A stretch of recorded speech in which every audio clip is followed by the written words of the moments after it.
Saudi அரேபியாவுல கூட ஏற்றமிறச்சி பாசனம் செய்து ஒரு காலத்துல விவசாயம் செழிப்பா நடந்திருக்குது. அதுவும் நிலத்தடி நீரை வச்சு. 1980, 90களின் ஆரம்ப காலகட்டத்துல சவுதி அரேபியாவுல ஆயிலுக்கு இணையா அதிகமா பயன்படுத்தப்பட்ட ரிசோர்ஸ் நிலத்தடி நீர் தான் அப்படின்னு சில வரலாற்று ஆய்வுகள் சொல்லுது. ஒரு காலத்துல நிலத்தடி நீரை ஆதாரமா வச்சுதான் சவுதி அரேபியால பல ஆண்டுகளா விவசாயம் செஞ்சிருக்கிறாங்க அப்படின்னா, ஏன் இப்போ அதை செய்ய முடியல அப்படிங்கிற கேள்வி உங்களுக்கு எழலாம். காரணம், இது நம்ம ஊர்ல இருக்கிற மாதிரி மீண்டும் மீண்டும் ரீசார்ஜ் ஆகுற புதுப்பிக்கக்கூடிய தண்ணீர் கிடையாது.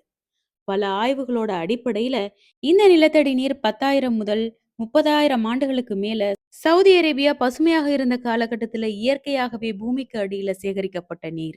இத ஃபாசில் கிரவுண்ட் வாட்டர், அதாவது படிம நிலத்தடி நீர் அப்படின்னு சொல்றாங்க.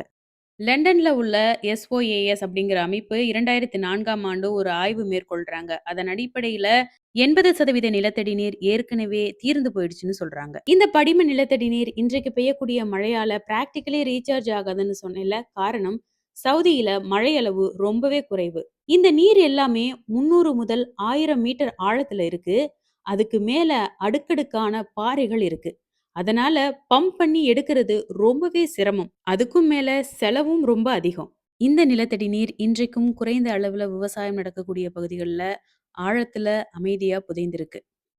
இதே மாதிரி நிறைய சவுதி அரேபியா கன்டென்ட்ஸ நீங்க பார்க்கணும்னு ஆசைப்பட்டா என்னோட பேஜ ஃபாலோ பண்ணி வச்சுக்கோங்க. அப்ப இன்னொரு வீடியோல சந்திக்கலாம். பை.